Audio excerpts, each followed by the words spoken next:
Hello guys and gals, and welcome. So today I wanted to show off one of my new builds that I've been playing around with for Season 6, and that's something I've been wanting to do ever since they added the Enchant Merc. And basically what is this? Well, it's a Fire Necromancer. That's right, the Fire Necromancer. And you might be asking, what the hell is a Fire Necromancer? And I get this question all the time, so we'll pay attention and I'll explain it to you. So first off, there's a lot of skills on the Necromancer that have access to fire damage. First off, there is the Corpse Explosion ability, which is 50% fire, 50% physical. So we got half fire on Corpse Explosion. We also have the fire mages themselves for the skeletal mages, although I'm not focusing on the fire mages, so I'm not really worried about that. We also have the Fire Golem, which I actually have an exceedingly high level Fire Golem of level 47. Fire Golem at the moment, which is pretty darn beast. He cost me 418 mana to cast, which does make me cry. But he's pretty tanky, and for the most part, he doesn't die, usually. Anyway. On top of this, we also have other ways that we could dish out fire damage, and the way that I've decided to go with this is the Act 3 Mercenary. So what I've done is I have a Hexfire, which is +3 fire skills. I also have a Ethereal Spirit Monarch Shield, and then I'm also running a Ormus Robes with Enchant, with a Fire Facet in it, and a Ethereal Harlequin Crest Shaka with a Fire Facet. And I'll explain why I chose a Harlequin Crest with a Fire Facet over the Flickering Flame, and that is because fire skill damage directly adds to Enchant, which is where I'm getting a lot of my fire damage from. So I have a Fire Facet here, a Fire Facet here. My Enchant is currently level 43 on the Mercenary, which is pretty darn powerful, and it has a total fire damage of 376 fire damage. So anytime I go out and I summon my minions, I immediately get enchanted, or all of them get enchanted, including the Fire Golem, for an additional 376 fire damage. You then take that 376 fire damage and multiply it out versus all of my little melee minions, not my mages. The mages don't count. So we have Ray Skeleton, and we have Revives. Now I have a total of, what is it? I've got 1 plus 15 plus 20, which is a total of 36 minions that can be enchanted and gain that fire damage, which is a total of 376, right? 376, make sure I got it right. 376 fire damage, which is a total of 13,536 damage per rotation, which is a pretty decent amount of low fire damage. I can't really get this and use, like, for instance, an Infinity Merc, unfortunately. So this is what you have to do. I don't need a Plague on this guy because I'm going to be casting lower res. I have negative 65% lower res at this particular point, which is a pretty good point to stop at. Dumping massive amounts of points into this isn't really very useful. So in total, with my equipment, I'm using Mang Song's Lesson, which gives me a negative 19. I could beef that up to negative 20. And then on top of that, I have a negative 15 Flickering Flame on myself, which, you know, you could swap in like a +3 summoning for casting your golems and stuff, or your, specifically like your army, but it's up to you. And then on top of that, I'm also using Enigma for the relocation of the army. You can get away with a teleport Ami or something like that. You are going to have issues with resistances with Enigma, and if you don't go with Enigma, you'll have a better resistance pool. In general, my resistances are pretty awful at 32, 5, 1, and 23, but it's survivable at the very least. I'm going to go ahead and stack in a couple more points here because I don't need those anyway. On top of this, I'm also using Marrow Walks for the +2 Skeleton Mastery, a Soge, a Arachnid Smash, which I actually have an Ethereal one right now. I'll have to replace that with a non-Ethereal one eventually. And a Res Ring, which I could have a better Res Ring, certainly, or another Soge. And Mage Fists for the +1 to the Fire Golem. On my swap, I do have a +2, +3 Fire Golem Wand, which gives me +5. And then a +1 to +3 Fire Golem Head, which gives me +4. Now, optimally, if you can get it, you can run, obviously, a +3, which is 6, and a +3, which is another 6, which is a total of +12 skills here, which 12 minus 5 gives you a total of, what is that, 5, 6, 7, so 7 additional skills that you can use to summon the Fire Golem with. And the Fire Golem, of course, has his fire He's got his Holy Fire aura, which is double damage within melee range. He also has his on hit, which is 1,770. He's also enchanted, so he gets the extra enchanted fire damage as well. And then we also have the attack rating bonus, which is also pretty massive. So another big thing about the Enchant Merc is that he gives 398% attack rating, which is pretty massive to the minions. Well, pretty much anything that's swinging or shooting. And he pretty much just enchants everything, like, nonstop, so I'm not really too worried about it. This setup here with a torch, Annie, of course, a fire sunder, which is going to help break those fire immunities for you, so you don't have to worry about breaking them with lower res.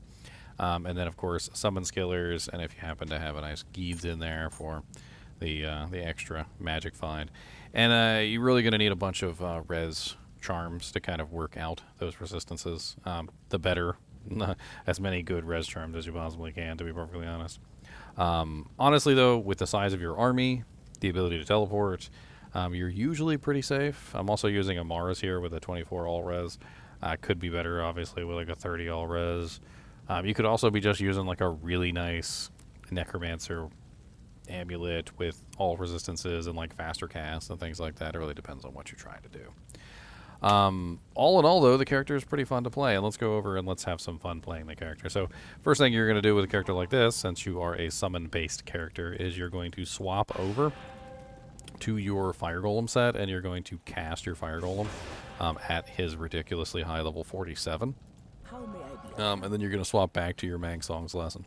Now, the reason why I picked Mang Song's Lesson specifically is because, well, it has negative fire res, and it also has +5 skills, and I didn't want to give up the skills or the fire res. So Mang Song's is an interesting compromise to get the +5 skills and also have your negative fire res at the same time. There are other options to have negative fire res. None of them are really all that great in terms of plus to skills, and they diminish greatly things like your raised skeleton level, your lower resistance level, your corpse explosion level, and so forth and so on. And I didn't want to sacrifice anything. So Mang Songs just really honestly seemed like the best option for this build.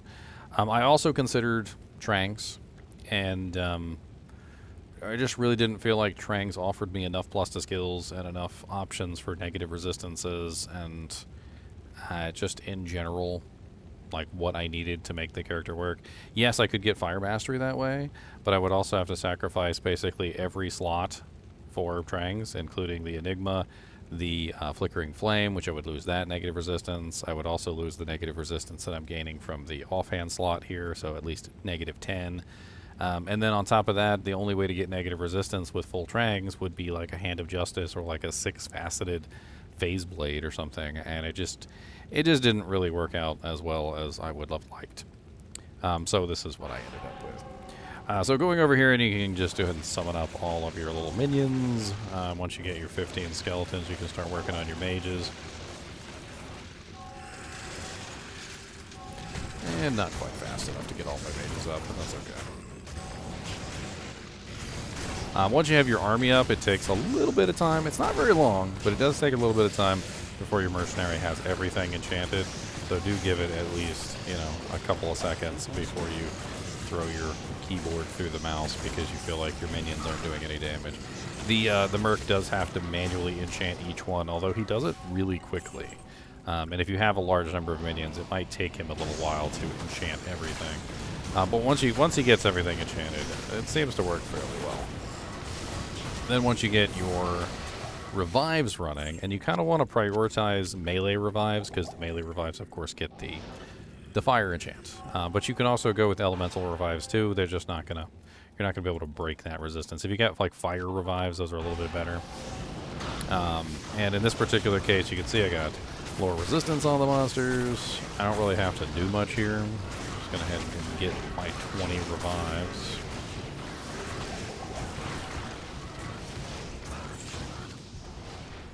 And being a teleport Necromancer, you've got a pretty easy time getting in and out of dangerous situations.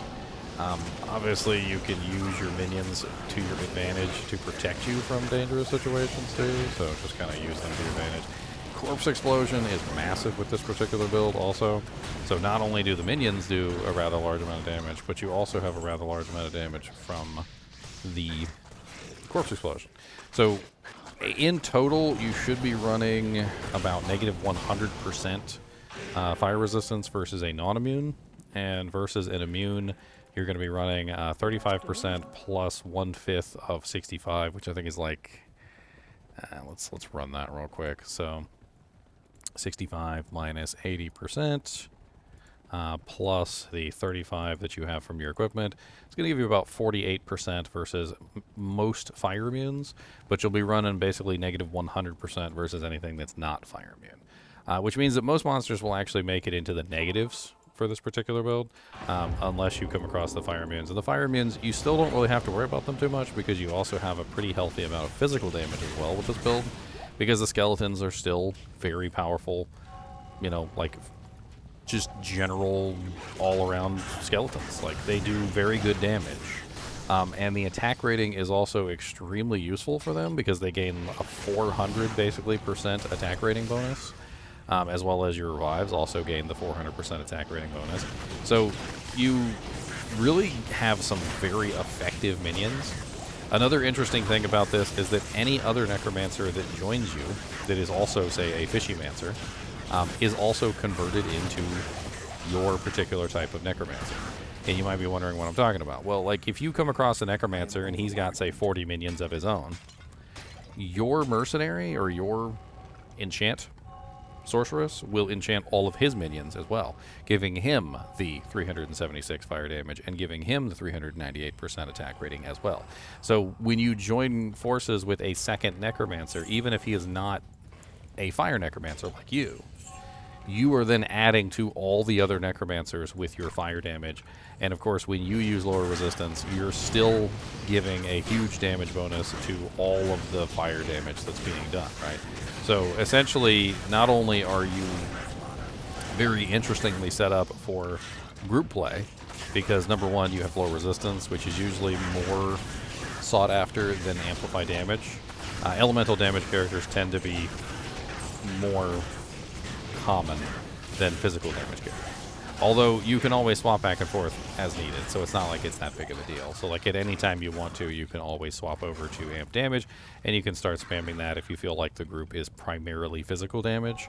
Like if you got a bunch of barbarians and like physical paladins and smiters and like fury druids and stuff like that, well, you can always swap over. But for the most part, when it comes to group play, I think you'll find that, you know, it's mainly things like sorceresses and javazons and characters that just in general tend to do better with lower resistance than they do with amplify damage. So you'll find that you fit better in groups as well, because you are, number one, dishing out large amounts of elemental damage as well, and you're also applying lower resistance to everything that comes around. So the sorceresses are going to love you. The javazons are going to love you. The, you know, the freaking the bosons, the freezing arrowzons, the freezing, the exploding arrow zons. There's tons of different elemental characters. The lightning trapsins, the fire trapsins, like the whole 9 yards. You know, you're when you join a group, you're going to be able to immediately tell like what the composition is and whether or not you should be using amp or lower resistance. And it really doesn't matter which one you use, because you still do have a very strong physical presence as well as an elemental presence. So when you're dishing out large amounts of damage to, you know, like for physical monsters and you have amp running with a physical group, then you're solid, because you still have corpse explosion, which is 50% physical. You still have raised skeletons, which are still 50% physical in this scenario, because you have the physical damage along with the fire damage. And then you also have the revives, which the revives will be either physical or elemental depending on what you summoned. And most of the time it's physical. You want to go with like the Death Lords and the Urdars and the various other monsters that, you know, have pretty decent physical damage. But honestly, I've had absolutely no trouble with this character, and I've actually been positively surprised at how powerful this character is in a lot of different areas. Let's go into the cow level real quick, just to get a good idea of his cow level prowess. I killed Uber Diablo with this character earlier. That was pretty fun. It was actually pretty easy. I just went down to Palace, and I grabbed a bunch of Urdars from the Palace and demolished them. It was actually a lot easier than I had originally thought. I mean, way easier than I originally thought. I guess with lower res, combined with my negative resistance, combined with all the fire damage, and then the Erdars too, I was able to pretty much just plow through his HP with relative ease. Of course, the Erdars are also getting the fire enchant and the additional attack rating too, which I think a lot of it is not just the fire damage, but it's also the huge attack rating bonus that makes it much more likely that the skeletons are actually hitting things, which is certainly not a bad thing. As you can see, Corpse Explosion works surprisingly well with lower resistance in this scenario. With the large amount of negative resistance that I have, combined with the lower resistance curse, has absolutely no trouble demolishing cows with relative ease. Let's go ahead and grab ourselves a nice cow army. Because why not? Let's go ahead and get all cows. And of course, you can teleport and you can focus your army. If you don't have an Enigma, which the only reason I really grabbed Enigma for this character is because I like redeploying my army in various places. But if you don't have an Enigma, you can very easily just use a teleport ammy to reorganize your army. You just got to be a little more stingy with how you do it. So when you need to replace your army in various places, you know, to put the army between you and the enemy, you just got to make sure that you're using it for that stuff. And there's a lot of different ways you can use your teleports. There's the defensive teleport. One of my favorites is the defensive corner teleport. So if you're ever in danger for whatever reason, you don't want to teleport directly into the corner. That's a mistake. Teleport slightly away from the corner and then run into the corner like this, placing the army between you and the enemy. This is the defensive teleport. It works very, very well. Then there's the Tele Stomp, which is also very effective. So if you have one monster and you want to tele directly onto that monster, you can Tele Stomp the monster that way. And just in general, using the teleport to help control the army is very effective. What if you don't have teleport at all? Now, that's an interesting question. If you don't have teleport at all, you got to use the leashing system. The leashing system within the game basically determines that the minions have to stay within a certain distance of you, and if the minions ever leave a certain distance of you, they are leashed back to you, specifically to your character. And I'll show you the leashing system here in just a second. So let's say all my minions are fighting a monster that's that I don't want them to. So let's just put them over here with this pack. And let's say I want to move them over here. You just need to run far enough away that the army leashes to you. And once the army leashes to you, you can reposition them that way. So you can force them to reposition through leashing.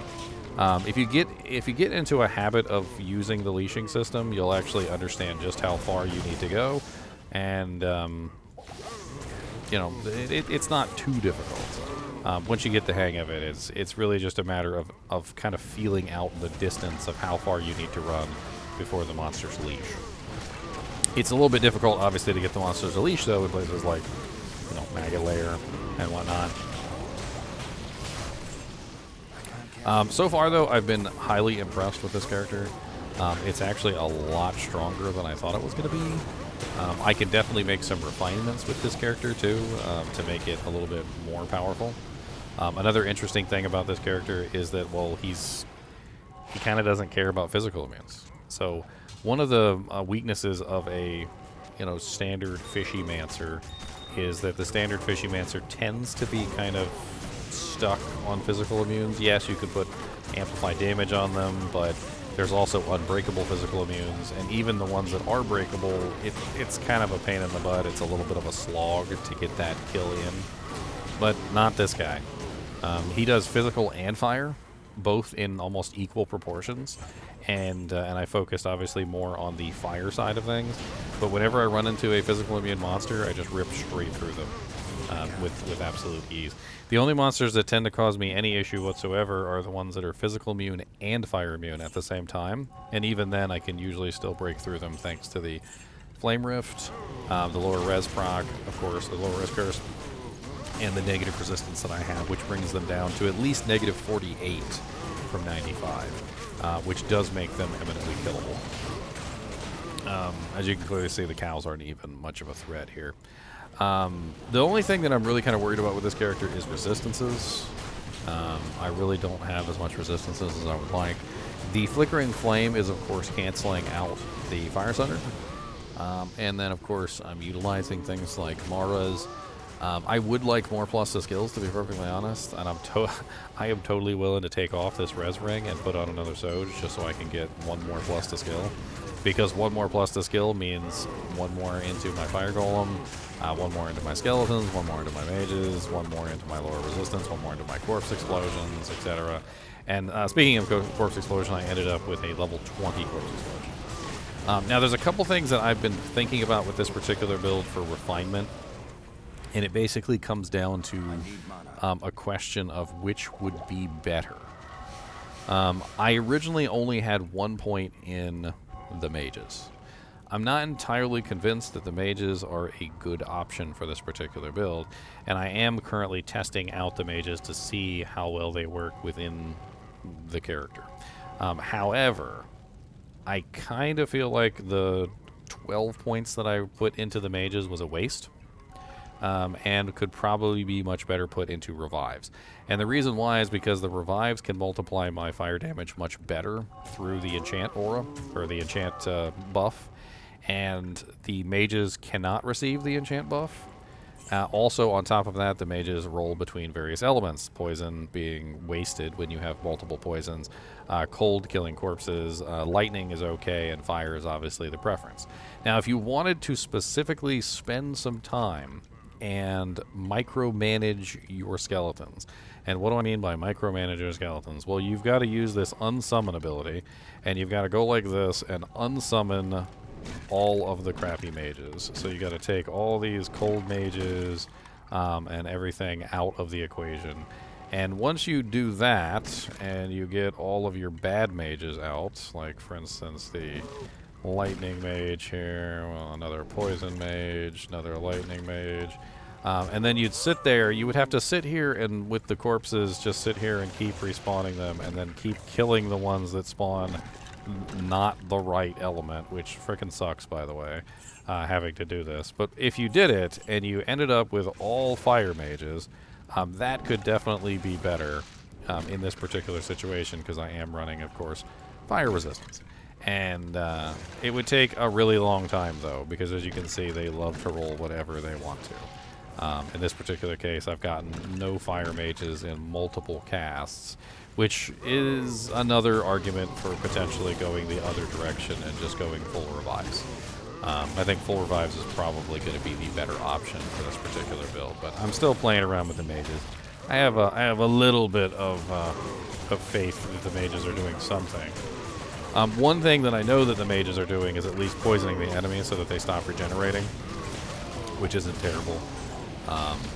All in all, though, I mean, between the damage output that I've got, the corpse explosion, the lower resistance, the negative res, and the whole 9 yards, it's such a fun little build that I've been playing this season. And I've had a lot of questions on how this character works. How do you set him up? Like, what skills does he use? That sort of thing. And I'm not sure if I went over the skills, but let me just double, quadruple go over the skills. So 20 in Raised Skeleton, 20 in Skeleton Masturbator. You want 20 in Fire Golem. Everything else basically is a 1-point wonder. If you want, you can dump the rest of your points in revives, or you can dump the rest of your points in skeletal mages, whichever way you want to go. But you're going to 1-point wonder Golem Mastery and Summon Resist. You're going to 1-point wonder Corpse Explosion. I was tempted, very tempted, to go full Corpse Explosion, but with a 9-yard radius at level 20 with no points in it, it actually does surprisingly well, and I don't really need anything larger than that. You're also going to grab lower resistance, and I put a base 15 points. I know you can't see it here, but I put a base 15 points on this. And the reason why I put base 15 points on lower resist was to get to just the right point so it hits 65% res, and then not any further. Anything further than that, and it's really just kind of wasted points. You can dump everything in here, but you're only going to get to like 66 or 67%, like an extra 2% at best. And the extra 2% isn't really going to get you all that much for all of the points that you're wasting in this. So try and limit lower resistance to around like 15 points.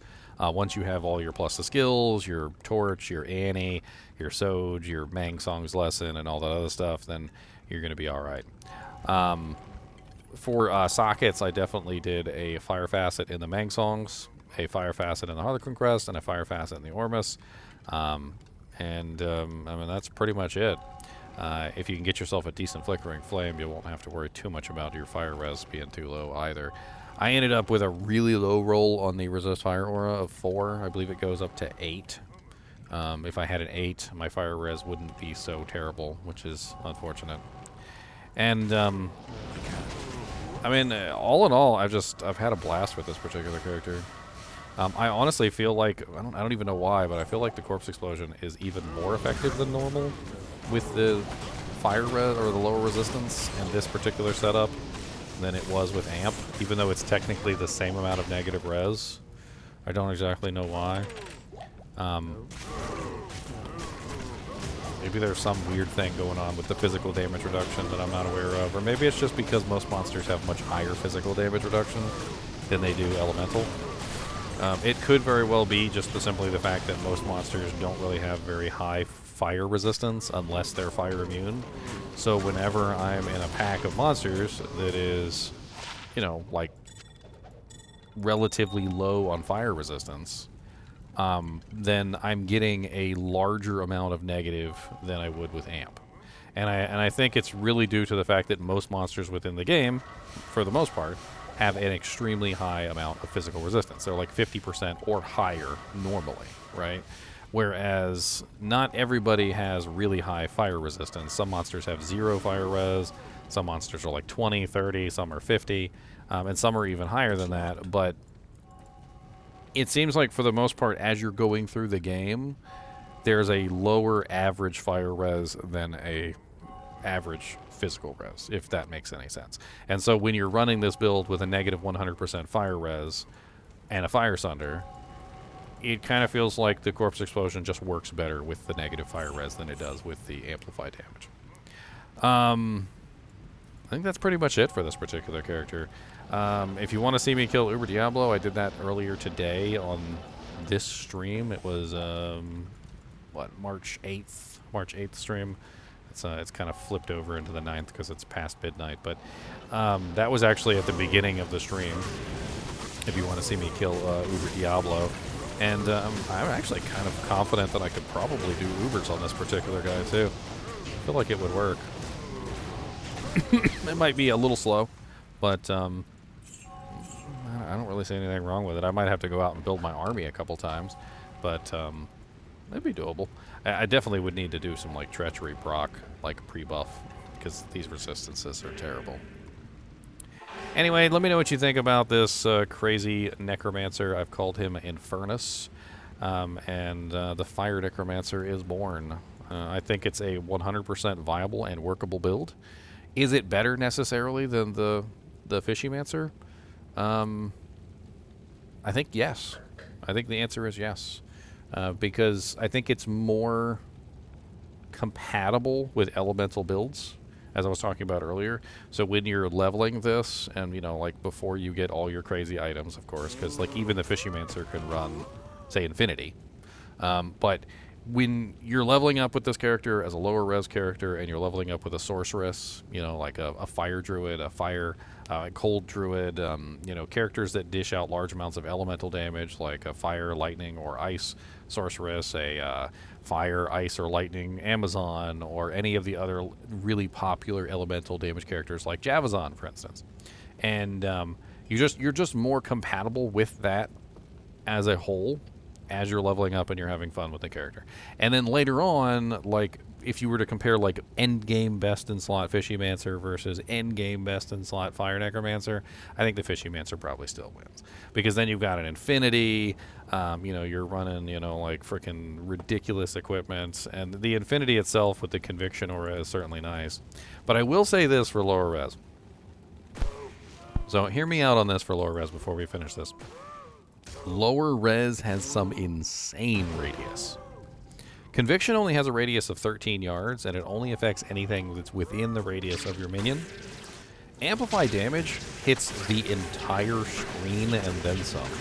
Like, all you gotta do is just tap it, and it's got a freaking 24-yard radius, and it literally hits everything, right?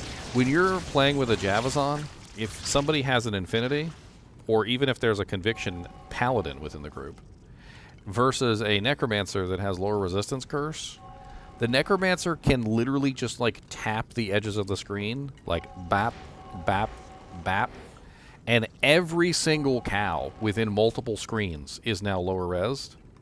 But Conviction doesn't work that way. Conviction has a 13-yard radius. It hits about this big. And the chances of all of the cows being within that 13-yard radius is not really going to happen. Like your paladin, especially if it's a paladin, or your mercenary, have to literally be inside the pack of monsters to hit the entire pack of monsters. Whereas when you're running a Necromancer with a Javazon, like this Fire Necromancer with a Javazon, you can literally like freaking lower res the entire like 4 or 5 screens around you just by holding down the button and hitting the corners of the screen to the point where literally everything is lower resed.